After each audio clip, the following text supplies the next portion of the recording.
Hello everyone, Zadix Squared here. Welcome to Clan Krug. So today's video, I wanted to show off a Wavesplitter build that I've been working on. So I recently saw some other people using Wavesplitter, and it is terrifyingly strong if you build it right. And because of that, I wanted to see what I could put together. I have some ideas for some other builds that could work well for it. One of the ones that I'm looking at is possibly running Gyrfalcons on Hunter. But unfortunately, I think that this is just the wrong season to be doing that, since one of the biggest strengths of Gyrfalcons is giving you easy access to Volatile, and this build just works so much better if you're running Volatile Flow to get Volatile. Next season, the Gyrfalcons Wavesplitter combo is probably going to be incredible, and I might do a build of it then if it's still as strong or if it's stronger, especially depending on the seasonal artifact mods we get. But for now, I wanted to show off a Warlock build that I was looking at. So I'm running Mantle of Battle Harmony alongside Wavesplitter. This is going to make it so that whenever we get elemental weapon takedowns, we gain super energy. And then once our super energy is full, we instead gain a temporary bonus to weapon damage of the type matching our subclass element. So just looking at our aspects and fragments, we're running Child of the Old Gods, Feed the Void, Echo of Domineering, Echo of Obscurity, Echo of Starvation, and Echo of Persistence.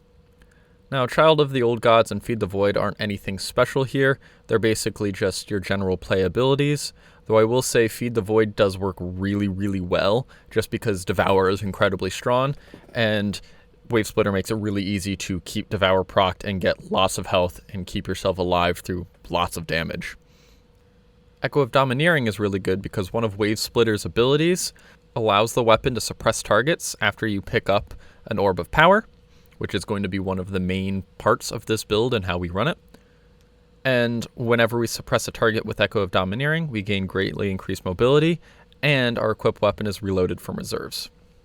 On top of that, defeating suppressed targets will then create a Void Breach, which then when we pick up, it's us class ability energy.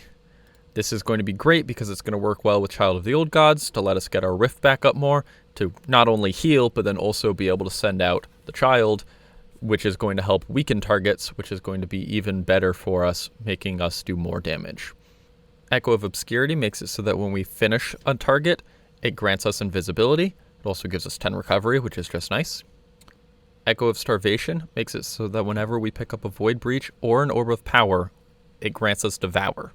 It does remove 10 recovery, but it just works so well with the fact that we're getting Void Breaches from suppressing and just from the rest of our kit. And it's going to give us Devour, which then using Feed the Void, we're going to be able to proc and keep up and extend the duration of whenever we get a final blow. Finally, Echo of Persistence makes it so that any of our Void buffs have an increased duration. Mostly that's going to be Devour, but it also works for our invisibility that we're getting whenever we finish a target. For mods, we are running Void Siphon, Special Ammo Finder, Powerful Friends, Void Loader, Void Reserves, Void Weapon Surge, Reaper, Special Finisher, and Proximity Ward. Void Siphon makes it so that whenever we rapidly defeat targets with a Void Weapon, it creates an Orb of Power. This is going to just help create more Orbs of Power.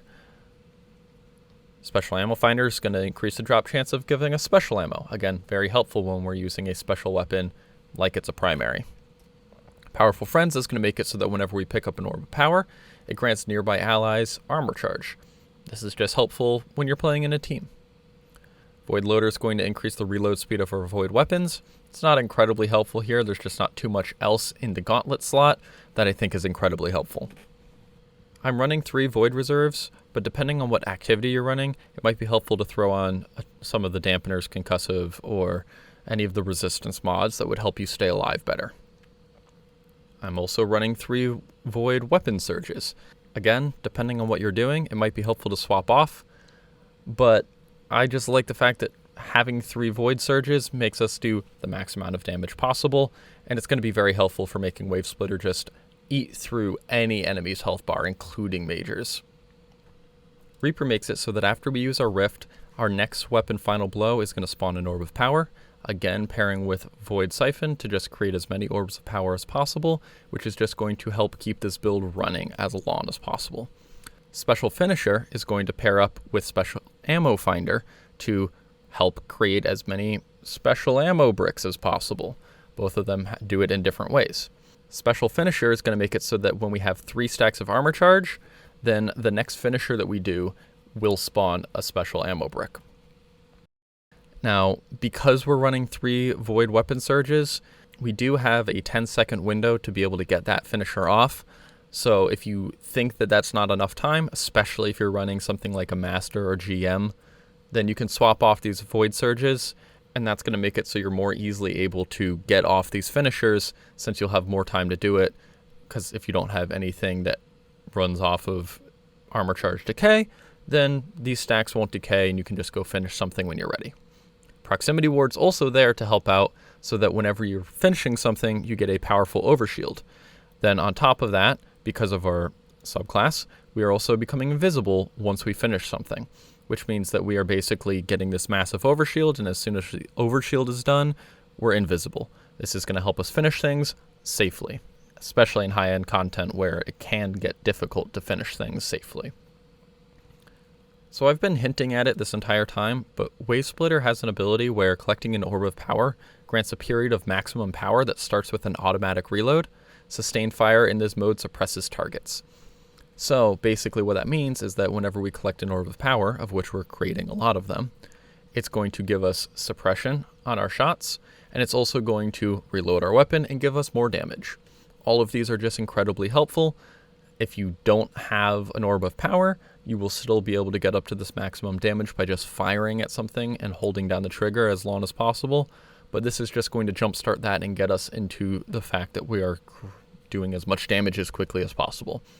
And on top of the fact that we're also running Void Surges, it means that we're getting to this max damage from Wavesplitter when we pick up an orb, and we're also getting our Weapon Surges going, which means that as soon as we pick up an orb, we're able to just shred through anything's health.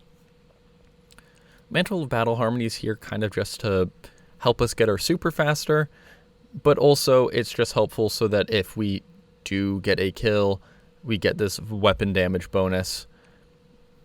It's just generally helpful. It's not necessary. If you think you want to run some other exotic, there's plenty others that work well with it. A few of the other ones that I was looking at were Nezarec Sin and Secant Filaments. Nezarec Sin is going to make it so that any void kills that we get increase ability regen. This is going to make it so that we're able to throw out our grenade and our melee more frequently, and also is going to help us put down as many rifts as possible. The reason I'm not going with it is just because I feel like on Void Warlock, your rift is incredibly helpful, your grenades are okay, and your melee is so-so. None of them are bad per se, but none of them are necessarily helpful enough that I'd rather be using them over just shooting things with Wavesplitter. For Secant Filaments, it's kind of the same thing of it's unnecessary in a lot of ways of, yes, it's going to be able to help us get Devour more often, but we're able to get Devour so frequently anyways because of how many orbs that we're creating that it's only okay. It's not necessarily that helpful just because we basically have Devour 99% of the time anyways. Getting it that extra 1% of the time is only so helpful. It is really nice that it helps us be able to disrupt combatants, but again, there's other ways to get around that and to proc that, and I don't necessarily think that Secant Filaments is stronger than Mantle of Battle Harmony. That's why I'm running it in this case. But if you want to play around with it, both of these should also work incredibly well. So in general gameplay, basically what you're doing is just running around, shooting things with Wavesplitter. As soon as you're able, you'll create an orb. You want to pick it up. If you can get up to 3 orbs and finish something, it'll help you get more ammo back.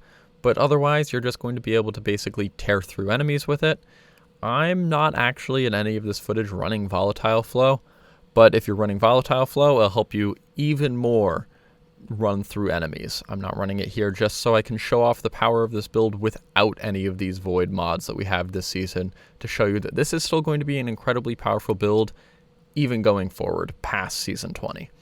But if you do end up running Volatile Flow or Bricks from Beyond or any of the other seasonal mods that are strong this season, it's going to be really good. It's going to be even better than what you're seeing here, and it's already very effective. All of this footage is from the Legend campaign. I went back and played a few missions, and it's really strong, as you can see. It's able to just melt through any red bar enemy. It melts through majors. My biggest issue here is honestly just the phalanx shields. It's not good for barrier purposes, but as soon as their shields are down or I can shoot them in the foot, they're dead. And any majors just get shredded if I pick up an Orb of Power, and even if they don't, it still does decent damage. And obviously you also have your primary weapon and your heavy weapon to fall back on. Or if you really want, you could run dual special weapons, though I'm a little bit less keen on that just because you already have some issues with special ammo economy. Adding another special weapon into the mix is just going to make that issue worse. From there, you basically just go through the encounter as normal, using this build to just decimate all adds. And as soon as you get to a boss, you can use this to do a decent amount of damage to the boss. It's not going to be doing heavy weapon levels of damage, but it's going to be doing okay damage, especially if you run out of ammo. And again, that's what your heavy's for. And so you can just, whip out your heavy. I'm using Wendigo in this case, and just launch it at the boss and do a good chunk of its health, and then swap over back to Wavesplitter to fight all the adds and do some chunk damage on the boss. And that's basically it. I mean, the build's incredibly effective. Running it with Volatile Flow is going to make it even more effective this season. And as you can see, even without it, it's going to be strong next season going forward, unless they nerf anything. And honestly, I don't foresee them doing that anytime soon. So with that being said, thanks for watching, everyone. I've been Zadok Squared. Till next time.